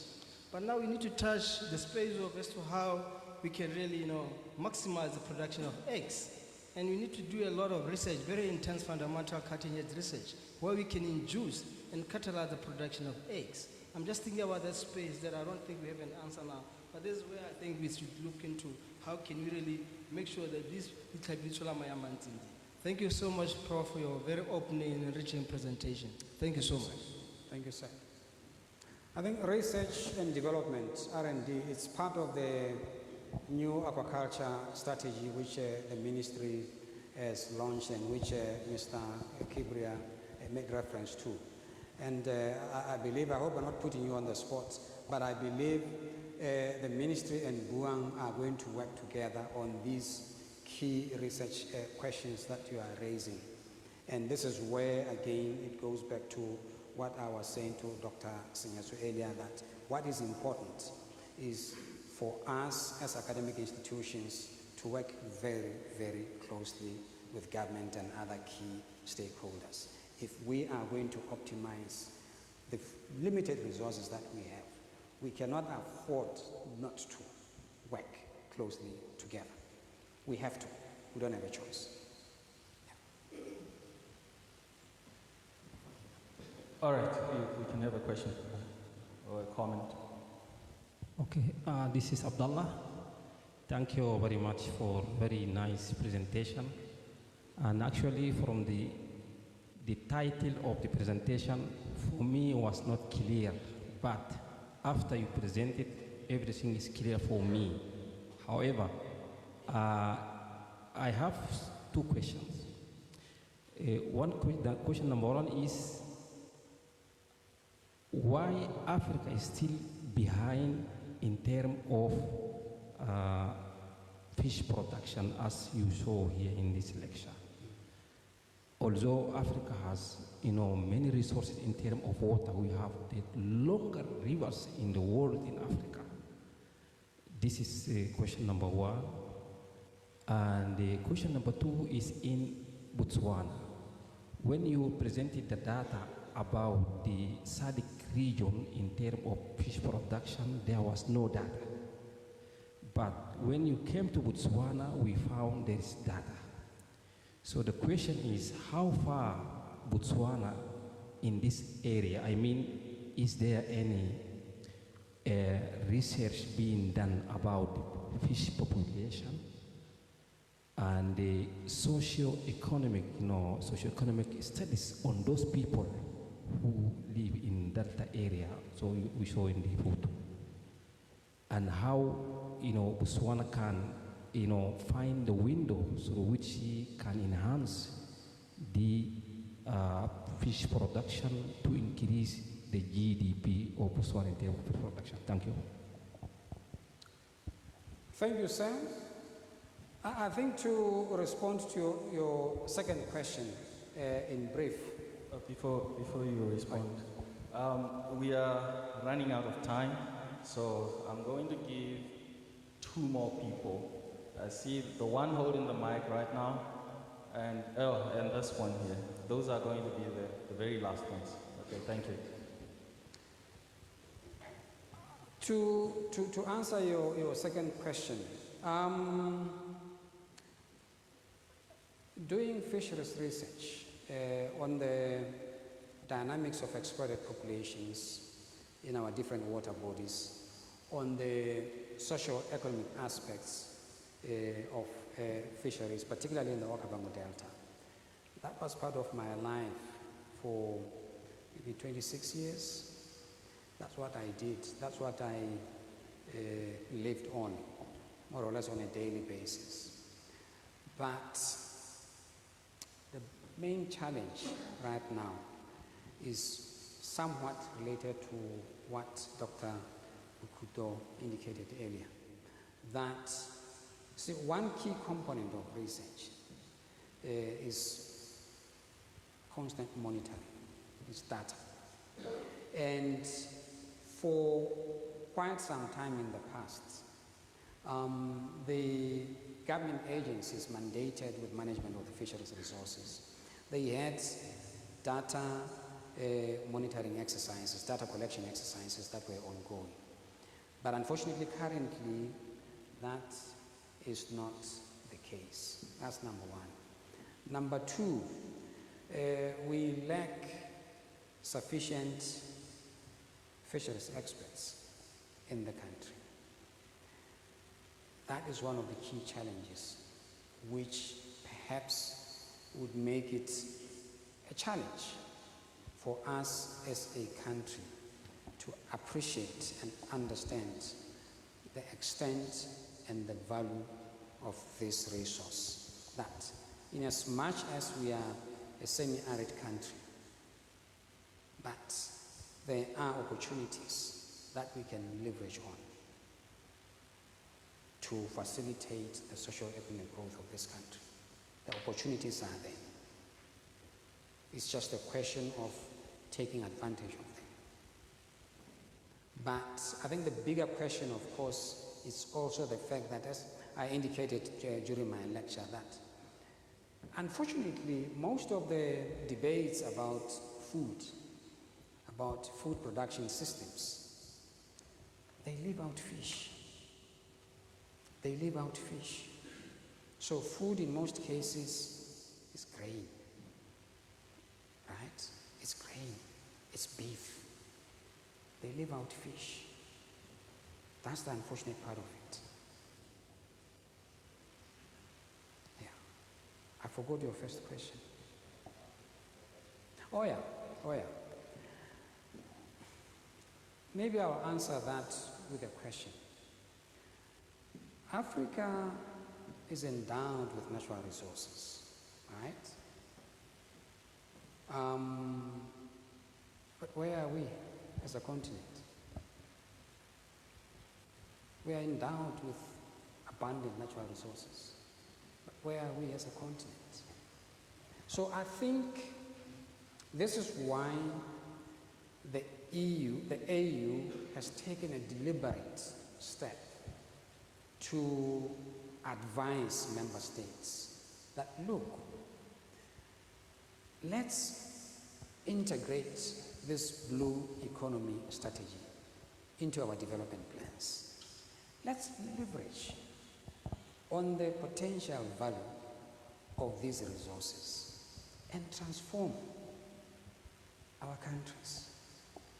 This is why SADC is also now saying, yeah, it's time for us to look at this blue economy strategy within the regional development tools and integrate that blue economy strategy.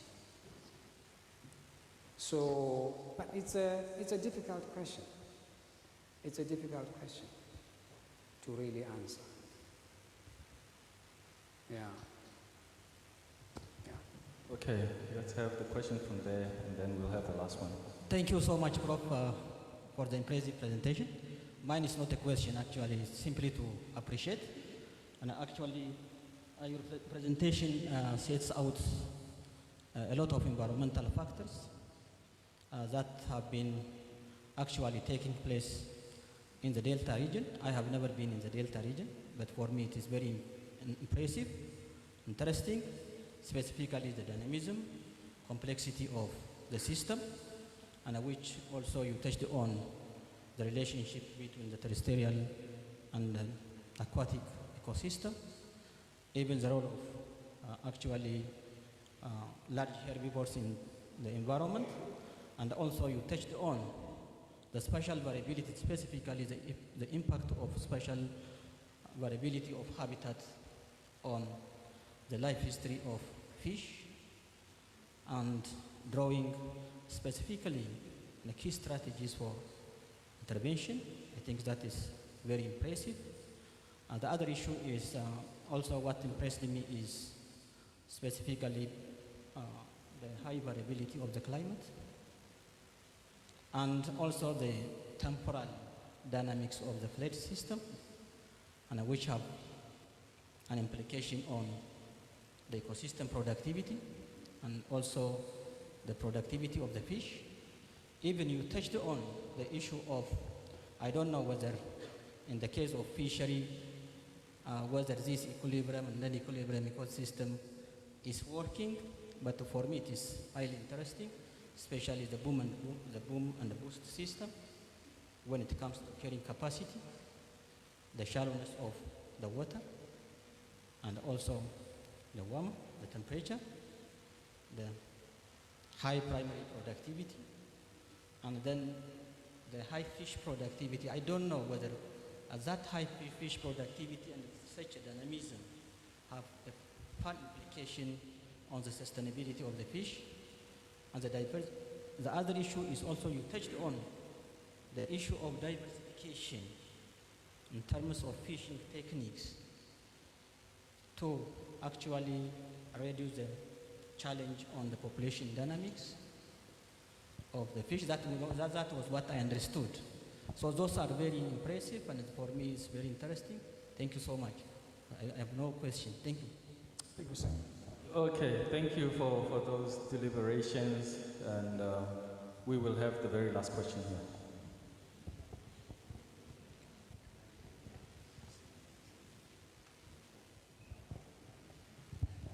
Yeah, thank you, Vice Chancellor, for a very informative presentation. If you look around the cities and major settlements,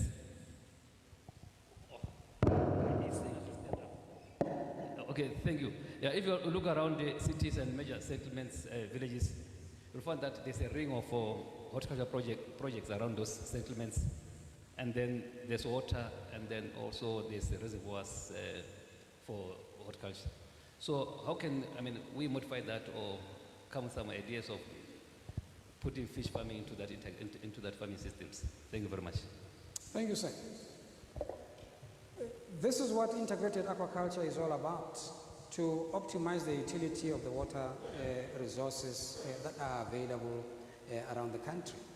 This is why, for instance, I indicated that, look, if you want to derive maximum utility out of these water resources, farm fish in them, and then the nutrient-rich water that comes out, that's what you use to grow your vegetables.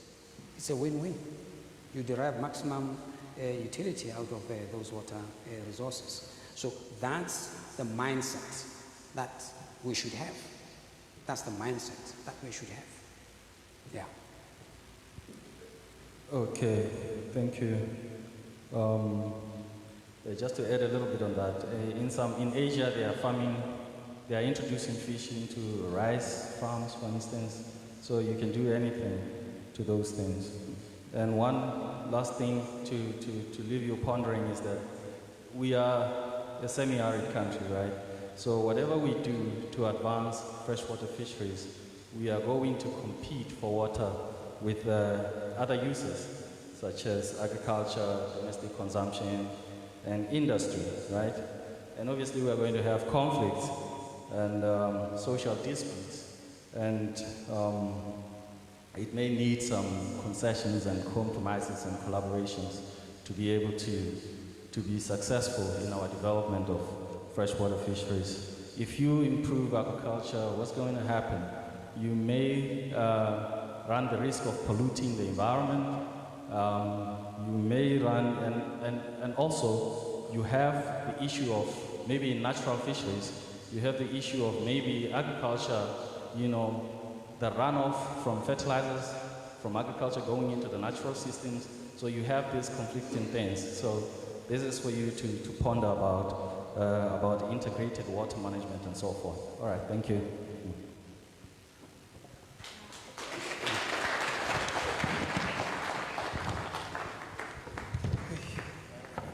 Thank you, sir.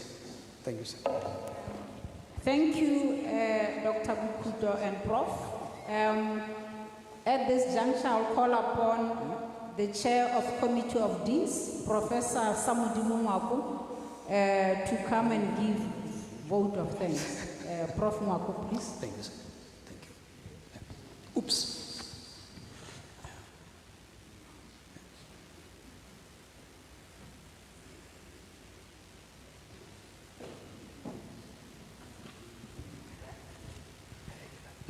Thank you, Director of Ceremony. Let me recognize the presence of our guests, as well as the Professor Mosepele for such an inspiring presentation, and distinguished guests, ladies and gentlemen, let me say all protocol observed to save time, and good evening. So first and foremost, I would like to appreciate the presentation by Prof Mosepele, which was entitled "Is Advancing Freshwater Fisheries as a Vehicle for Sustainable Development in Semi-Arid Countries and Oxymoron, the case of Botswana." So when I came here also, I thought I would not get anything, but I managed to get something. And also, the presentation was exciting, as the presenter was always smiling throughout that show, that he really liked the passion of fisheries. So we all know what fisheries is all about from the presentation that we have got. And then during the presentation, Prof Mosepele touched about the nutritive value of fisheries, that is a source of animal protein, and then also we've got some vitamins. He also talked about fish production around the world, and also in Botswana, that in Botswana we are still behind in production. Then also talked about fisheries techniques that people use to harvest, and then also the opportunities that are there in fish farming in Botswana through rearing of fish such as aquaculture. So the research in fish farming is in line with the government initiatives and the BUAN'S vision to be an innovative and research-intensive university. So thus the research in fisheries can assist the country to be self-sufficient in fish production. And also the government has various programs that they can assist farmers to venture into fish farming, such as the New Inspired Program and the Youth Development Fund. So the inaugural presentation is in line with BUAN'S research strategy, which plays a critical role in helping shape new ways for the world, educating our citizens, and then delivering knowledge and innovation into society, hence contributing to the knowledge-based economy. And our research here in BUAN focuses on coming up with innovations or solutions that address the needs of our society, and that helps the country to achieve the Sustainable Development Goals. Here I listed SDG 1, no poverty, zero hunger, SDG 3, good health, and well-being. SDG 12, responsible consumption and production, as we have heard. We need to harvest the fish responsibly and then consume it. And then SDG 14, life below water. But from the presentation, you've just heard that fisheries can help the country to address all the SDGs. So therefore, I hope that today's annual lecture has come up with opportunities or information to help improve fisheries sector in Botswana. Director of Ceremony, let me thank the BUAN'S staff and students, our guests from different organizations, and all stakeholders who have attended this inaugural lecture. I hope the information that you received today will not stay in your hearts and mind, but you'll be able to share with those who are not here, so that you inspire them to go into fish farming. Lastly, let me thank the organizers of this inaugural lecture, which has been a success, and if it wasn't for them, I will be asking questions. And let me say, this was the first inaugural lecture, and then more are coming as we have BUAN is well resourced with professors. Thank you, ladies and gentlemen.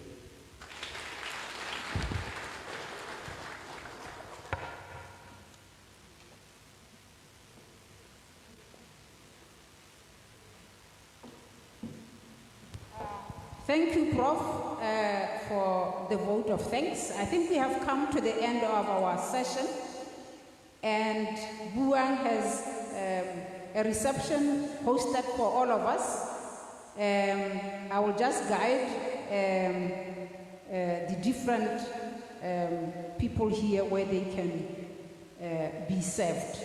Our front seat, the VVIPs, with the VC and his family, the DVCs, the discussants,